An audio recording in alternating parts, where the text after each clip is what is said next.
তিন জিনিস যার মধ্যে আছে সে নবীকে ভালোবাসে। কয় জিনিস? এক নাম্বার, জবানে যে দুরূদ পড়ে। জবানে কি পড়ে? দুরূদ পড়তে হবে, আল্লাহর জিকির করতে হবে। উপলক্ষ লাগবে না, আল্লাহর জিকির হবে এরকম যে আল্লাহকে আমি ডাকি, আমার কলিজায় কিছুক্ষণ পর পর মান আহাব্বা শাইআন আকসারা যিকরাহু, যে যাকে ভালোবাসে সে তার কথা বারবার উল্লেখ করে, সে তার নাম বারবার নেয়। আল্লাহকে যে ভালোবাসে তার উপলক্ষ লাগে না, তার আরো মানুষ জমা হইতে হয় না, তার কলিজায় জবানে আল্লাহর জিকির আল্লাহর নাম এমনিতেই বাইর হয়। ঠিক যে নবীকে ভালোবাসে তার মুখে দুরূদ পড়াবার জন্য কোনো উপলক্ষ দরকার হয় না, জিলাপি কিনতে হয় না, খিচুড়ি রাঁধতে হয় না, এমনি কলিজায় মহব্বত থাকলে জবানে দুরূদ উঠলে ওঠে।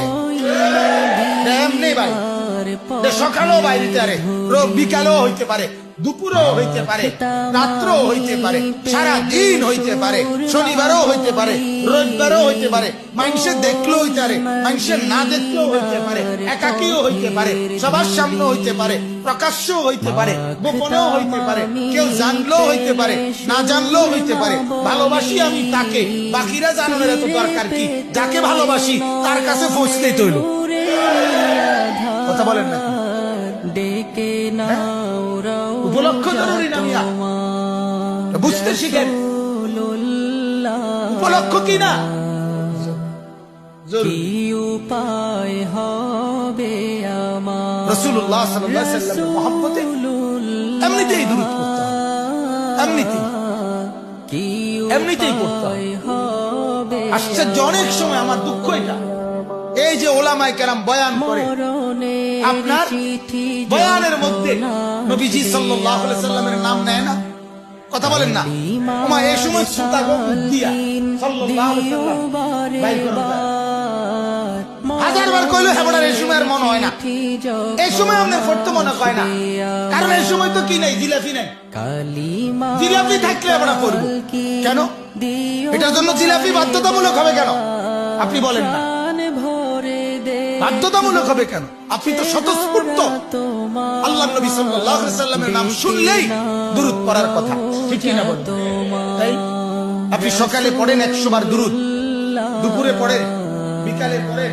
এক সাহাবী আল্লাহর নবী সাল্লাল্লাহু আলাইহি সাল্লামকে বলছে, ইয়া রাসূলুল্লাহ, আমি মৌলিক ইবাদত করার পরে বাকিটুকু সময় সারাক্ষণ যখনই অবসর পাবো আপনার দুরূদই শুধু পড়বো, আপনার সালাত আপনার উপরে দুরূদই পড়বো, আপনি আমাকে অনুমতি দেন।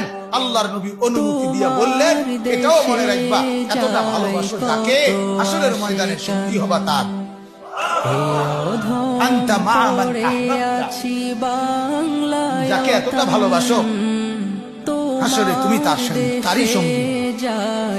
এটাকে বলে ভালোবাসা, এটাকে বলে ভালোবাসা, অকপটে বাইর হওয়া, হৃদয় থেকে কি মহব্বত বের হওয়া, দুরূদ বের হওয়া, জবান দিয়ে আপনি বের হওয়া। আপনি তাসবিহ পড়েন, আমরা তো আলহামদুলিল্লাহ সকালবেলা সন্ধ্যাবেলার যে তাসবিহ গুলো পড়ি, আমাদেরও শায়েখ আছে, পীর আছে, আমরাও বায়াত, আমরা মুরিদ, কথা বুঝছেন না? শুধু হুজুর না, আপনারা যেমন কাউ অনেকেই কোন না কোন পীরের মুরিদ, আমরাও তো পীরের মুরিদ। আমাদের তো সবক আছে, সকালবেলার সবক আদায় করি তো আমরা, সন্ধ্যাবেলায় সবক আদায় করি তো, 5 ওয়াক্ত নামাজের পরে সবক আদায় করি, কথা বুঝছেন না? তাইলে সেই সবকে আমার শায়েখের দেওয়া সবক এবং আমাদের হাটাজারি হুজুর রাহমাতুল্লাহের দেওয়া সবক, সকালবেলা কম পক্ষে 6 তাসবিহর মধ্যে 100 বার দুরূদ, সন্ধ্যাবেলার 6 তাসবিহর মধ্যে কম পক্ষে 100 বার দুরূদ পড়া, এটা লাজেম, বাধ্যতামূলক। প্রতিদিন 2 বার কম পক্ষে 100 করে দুরূদ পড়া, 200 বার দুরূদ পড়া। 200 বার দুরূদ পড়লে আল্লাহর নবীর কাছে 200 বার ফেরেশতারা নবীজির সামনে আমার নাম এবং আমার বাবার নাম সহ উল্লেখ করবে, প্রত্যেকবারে বিইসমিহি ওয়া বিইসমি আবিহি। আল্লাহর নবী বলছে, তোমাদের প্রতিটা দুরূদ আমি নবীর কাছে ফেরেশতারা জানায় সাথে সাথে তোমার নাম এবং তোমার বাবার নাম সহ। বুঝেন নাই কথা? হাসরের ময়দানে হাউজে কাউসারের পানির জন্য গেলেই তো নবী, তখন দেখেই বলবে, নাম শুনেই বলবে, হা চিনছি তো তোমারে, তোমার নাম তো অহরহ ফেরেশতারা আমার রওজা পাকে তোমার নাম বলতো, তুমি যে আমার উপরে দুরূদ পড়তা। কথা বুঝছেন না? তাহলে আপনি এটা অহরহ না পড়বেন, এটা নিয়মিত পড়বেন। বলেন ইনশাআল্লাহ। প্রতিদিন পড়বেন, প্রতিদিন বলেন ইনশাআল্লাহ। কমপক্ষে সকালে 100 বার, নামাজ পড়তে সন্ধ্যায় কি যাবা? 100 বার। আজকে কি নামাজ পড়তে যাবা? গেলে তো গোসল করতে হবে আগে।